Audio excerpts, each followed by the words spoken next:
பரம்பரை கௌரவம், தெய்வ குத்தம் ரெண்டுல எது முக்கியம்னு நீயே முடிவு பண்ணிக்கோ.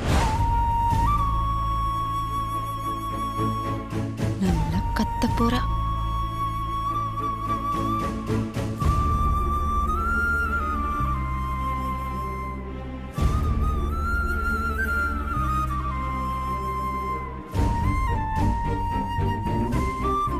என்ன வேடிக்கை பார்த்துட்டு இருக்கா?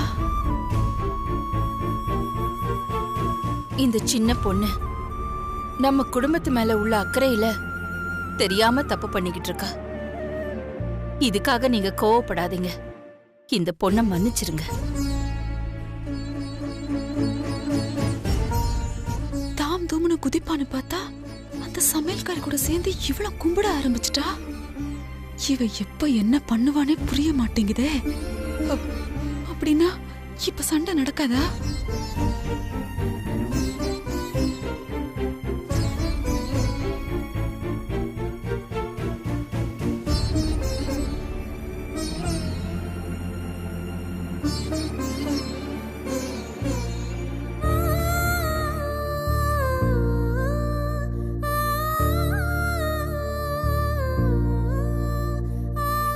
இவள பூஜை அடி பண்ற பொண்ணு.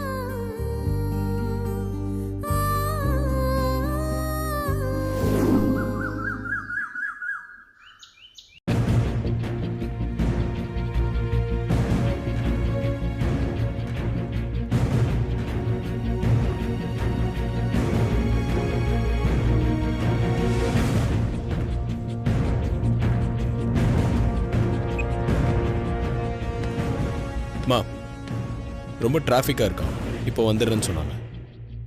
வரட்டும். ப்ரோ, இப்போ கூட ஒன்று கெட்டு போகல ப்ரோ. இந்த கடைசி நேரத்துலையாவது உன்னோட முடிவை மாற்றிக்க ப்ரோ. கம்பெனிஸை பிரிக்க வேண்டாம் ப்ரோ. நம்ம ஒன்றாவே இருக்கலாம் ப்ரோ.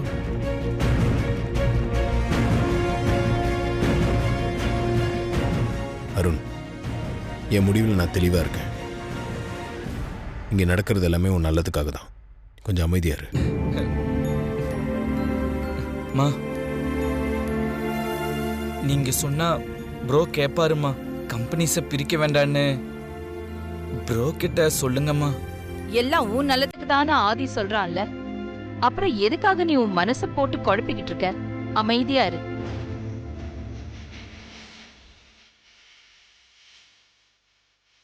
வணக்கம் மேடம்.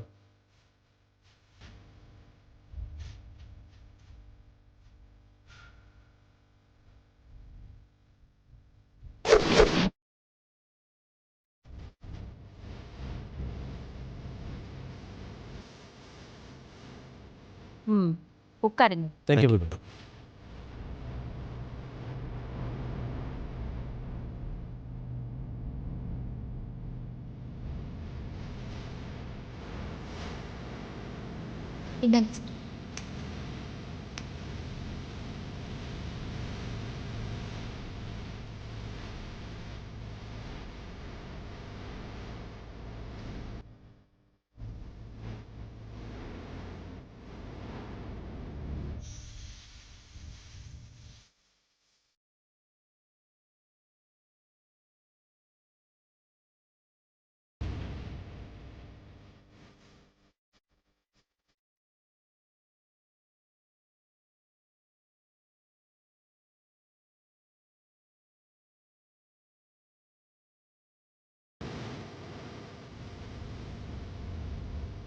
என்ன இவ்ளோ லேட்டா வர? நான் கனவுல கூட நினைச்சு பார்க்காத ஒரு விஷயம் இன்னைக்கு இந்த ஆதிக்கடவுர் குடும்பத்துல நடக்க போகுது. அதுவும் வீட்டுக்கு வந்த மருமக ஒன்னால நடக்க போகுது. என் மனசுக்கு ரொம்ப சந்தோஷமா இருக்கு ஐஸ்வர்யா.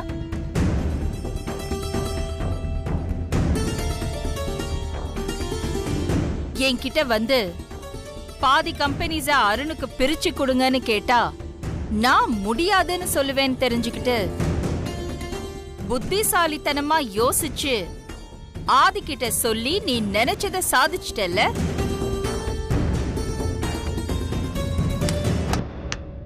Very good. உன்னோட பிரசன்ஸ் ஆஃப் மைண்ட் நினைக்கும் போது எனக்கு ரொம்ப பெருமையா இருக்கு.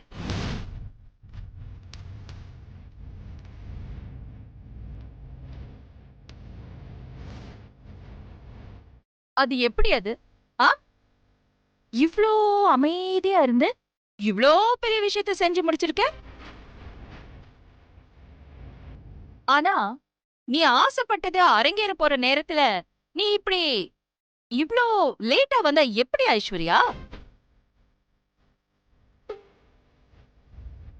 இப்போ டாக்குமெண்ட்ஸ் எல்லாம் படிக்க போறாங்க. கம்பெனிஸ் எல்லாம் சரியாதான் பிரிச்சிருக்காங்களா? அது உனக்கு சந்தோஷம் தானா? இல்ல அதுல ஏதாவது குறை இருக்கான்னு கேட்டுட்டு சொல்லு.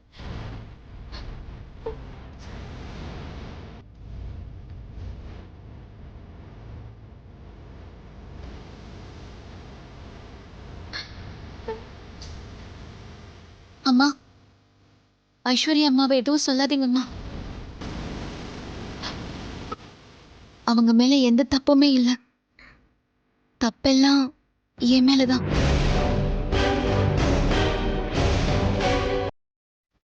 இது என்ன புதுக்கதை?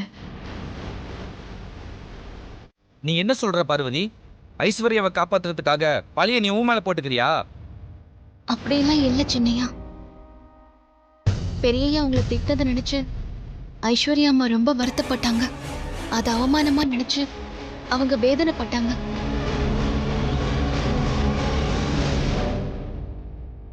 மனசு ஒரே குழப்பமா இருக்குன்னு சொன்னாங்க. குழப்பத்துல இருந்த ஐஸ்வர்யா அம்மா கிட்ட பெரியய்யா கிட்ட போய் உங்களோட குழப்பத்தை சொல்லி பாதி கம்பெனிய சின்னையாவுக்கு பிரிச்சு கொடுக்க கேட்க சொல்லி நான் தான் யோசனை சொன்னேன்.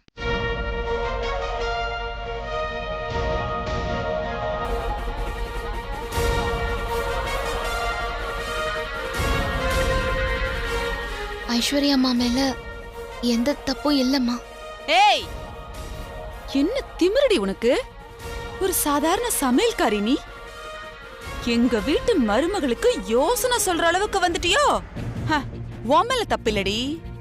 உன்னை எல்லாம் வைக்க வேண்டிய இடத்துல வச்சிருக்கணும். பாத்தீங்களா இவ பண்ண காரியத்தை? ராம லக்ஷ்மண மாதிரி இருக்கிற அண்ணன் தம்பிகளை பிரிக்க பாத்திருக்கா. கொஞ்சம் இடம் கொடுத்த உடனே எல்லாத்தையும் மறந்து நம்ம தலை மேல ஏறி உட்கார பாத்திருக்கா. இந்த குடும்பத்தையே ரெண்டா உடைக்க பாத்திருக்கா. இவளை போய் நல்லவ விசுவாசமானவ நினைச்சு நீங்க வீட்டுக்குள்ள சேர்த்து வச்சிருக்கீங்க. அத்தனையும் நடிப்புக்கா. இவ செஞ்ச காரியத்துக்கு இவளை நீங்க இப்பவே அடிச்சு வெளியே துரத்துங்கக்கா.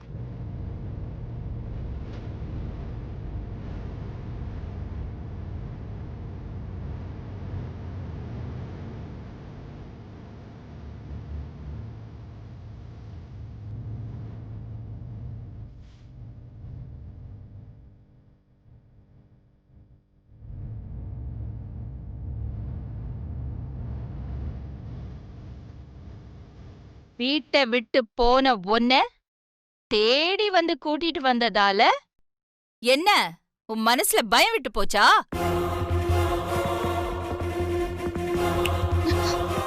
உனக்கு எவ்ளோ தைரியம் இருந்திருந்தா என் மருமகளுக்கு இப்படி ஒரு யோசனையை சொல்லியிருப்ப. உன்னை எல்லாம் வைக்க வேண்டிய இடத்துல வச்சிருந்தா என் குடும்பத்துக்கு இன்னைக்கு இப்படி ஒரு நிலைமை வந்திருக்காது. ஒண்ணு மா,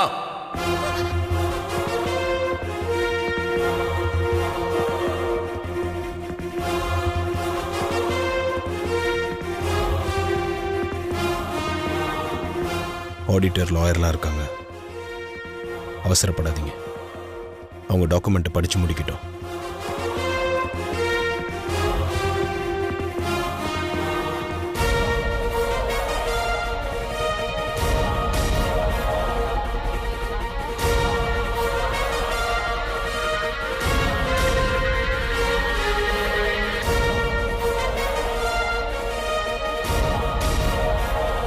படிங்க. நான் சொன்ன மாதிரி தானே டாக்குமெண்ட் ரெடி பண்ணியிருக்கீங்க? ஆமாம் சார், நீங்கள் சொன்னபடி தான் ரெடி பண்ணி கொண்டு வந்திருக்கேன். ம். சரி படிங்க. ஆதிக்கடவூர் அகிலாண்டேஸ்வரி அவர்களுக்கு சொந்தமான ஆதித்யா குரூப் ஆஃப் கம்பெனி நிர்வாகத்துக்கு உட்பட்ட கீழ்வரும் 15 கம்பெனிகளான 1 Aditya construction, 2 Aditya textiles, 3 Aditya export and import.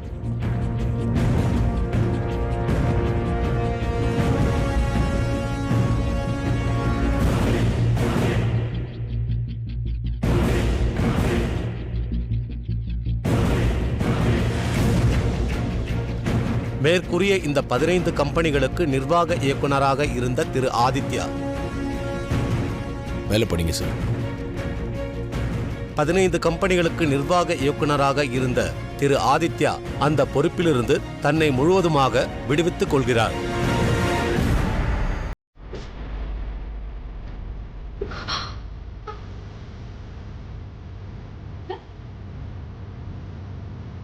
இன்று முதல் மேற்கொண்ட 15 கம்பெனிகளுக்கு புதிய நிர்வாக இயக்குனராக திரு அருண் பொறுப்பேற்றுக் கொள்கிறார்.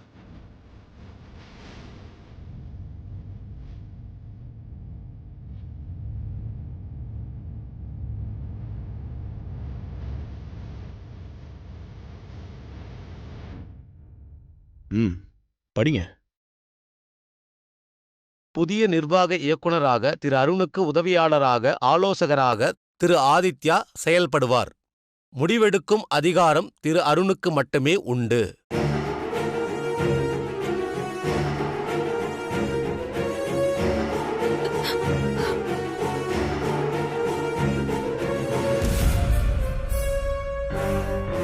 என்ன ஆதி இதெல்லாம்? நீ என்கிட்ட என்ன சொன்ன? அருணுக்கு பாதி கம்பெனி பிரிச்சு கொடுக்கறேன்னு சொன்ன. இப்போ எல்லாத்தையும் முழுசாவே அவன்கிட்ட ஒப்படைச்சிருக்கியே. நான் தான் அப்பவே உங்ககிட்ட சொன்னேனேம்மா, நான் இப்போ எடுத்திருக்க இந்த முடிவு சரியான தீர்வான்னு எனக்கு தெரியல, நான் வேற யோசிக்கிறேன்னு. இந்த கம்பெனியை 2 பிரிக்கிறதுல எனக்கு விருப்பம் இல்லைம்மா. உங்களுக்கும் அதில் விருப்பம் இல்லைன்றதை நான் புரிஞ்சுக்கிட்டேன். அதனால தான் இப்படி ஒரு முடிவு எடுத்தேன்.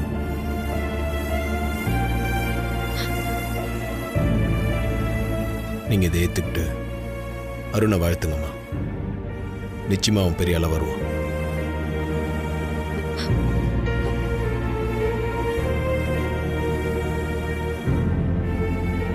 நீ பாதி கம்பெனி அவனுக்கு பிரிச்சு கொடுக்கறேன்னு சொல்லும் போதே எனக்கு அதுல சம்மதம் கிடையாது. எனக்கு இவன் மேல நம்பிக்கையே கிடையாது. ஆனா இப்போ முழுசா எல்லாத்தையும் ஒப்படைக்க சொல்றியே, இதுக்கு என்னால எப்படி சம்மதிக்க முடியும் ஆதி? நம்மளே அருண் மேல நம்பிக்கை வைக்கலனா மத்தவங்க எப்படி அவன் மேல நம்பிக்கை வைப்பாங்க?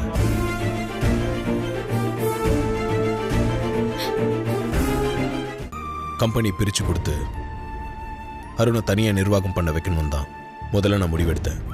ஆனா கம்பெனியை பிரிக்கிறத அவன் தப்பா எடுத்துக்கிட்டான். நம்மளால குடும்பத்துல பிரிவினை வந்துருச்சு, கெட்ட பேர் வந்துருச்சுன்னு அதை பத்தியே தான் அவன் நினைச்சிட்டு இருந்தான். அந்த சூழ்நிலையில அவனால எப்படி தனியா நிர்வாகம் பண்ண முடியும், எப்படி நல்ல பேர் எடுக்க முடியும்? இதெல்லாம் யோசிச்சு பார்த்து தான் என்னோட முடிவை நான் மாத்திக்கிட்டேன்.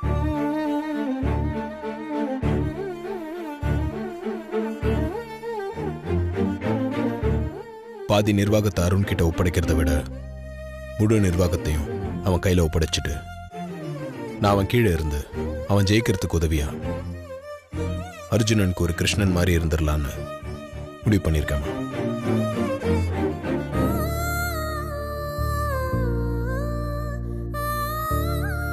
நீ சொல்றதெல்லாம் சரியாதி. ஆனா இத்தனை நாள் நீ அதிகாரத்துல முடிவெடுக்கிற இடத்துல இருந்த. இப்போ அந்த இடத்தை இவனுக்கு விட்டு கொடுத்துட்டு அதிகாரம் இல்லாத இடத்துல இருந்துக்கிறேன்னு சொல்ற. இதெல்லாம் சரியா வருமா? இத்தனை நாள் உன்னை அதிகாரத்துல பார்த்தவங்க இப்போ உன்னை அதிகாரத்துல இல்லாம பார்த்தா என்ன நினைப்பாங்க? உனக்கு கிடைக்க வேண்டிய மரியாதை கிடைக்குமா ஆதி? மத்தவங்க என்ன நினைப்பாங்கன்றத பத்திலாம் எனக்கு கவலை இல்லம்மா. என் தம்பி என்னை ஒரு நாள் விட்டு கொடுக்க மாட்டான். அதே மாதிரி நானும் அவனை விட்டு கொடுக்க மாட்டேன்.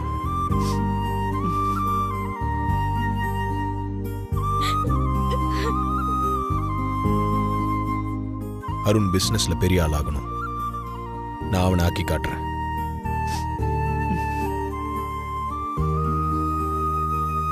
தயவு செஞ்சு என்னோட இந்த முடிவுக்கு ஒத்துக்கோங்கம்மா.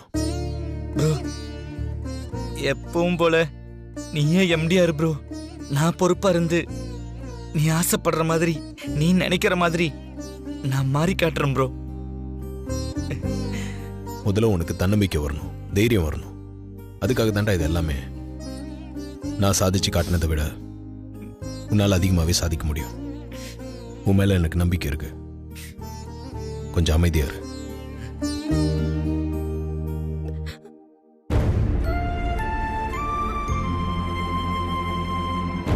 அம்மா, நான் அதிக பிரசங்கித்தனமா பேசுறேன்னு நினைச்சுக்காதீங்க.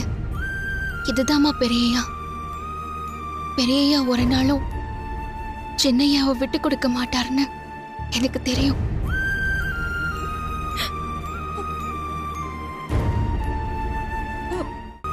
கம்பெனியை பிரிச்சு கொடுங்கன்னு ஐஸ்வர்யா அம்மா கேட்டா கண்டிப்பா பெரியய்யா கம்பெனியை பிரிக்க மாட்டாரு.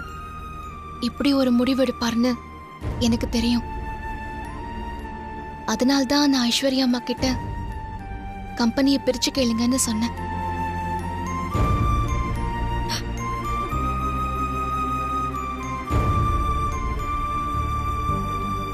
அந்த ஃபைலை கொடுங்க.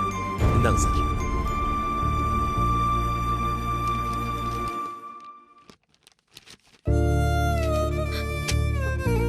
இந்த வாங்கிக்க.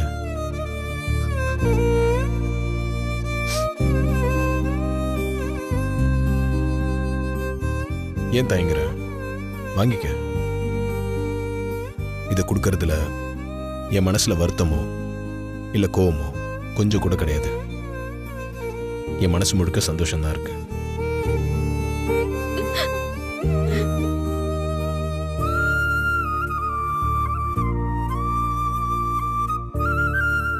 நான் அருணை திட்டினத அவன் பெருசா எடுத்துக்கல.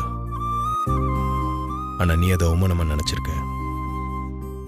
நான் கூட அதுக்கப்புறம் அவன் கிட்ட அப்படி நடந்துக்கிட்டதை நினைச்சு வருத்தப்பட்டேன். சரி, அதை விடு. நீ ஆசைப்பட்ட மாதிரியும் நான் ஆசைப்பட்ட மாதிரியும் அருண் கண்டிப்பா பெரிய ஆளா வருவான். அதுக்கான ஆரம்பம் தான் இது. தயங்காம வாங்கிக்க.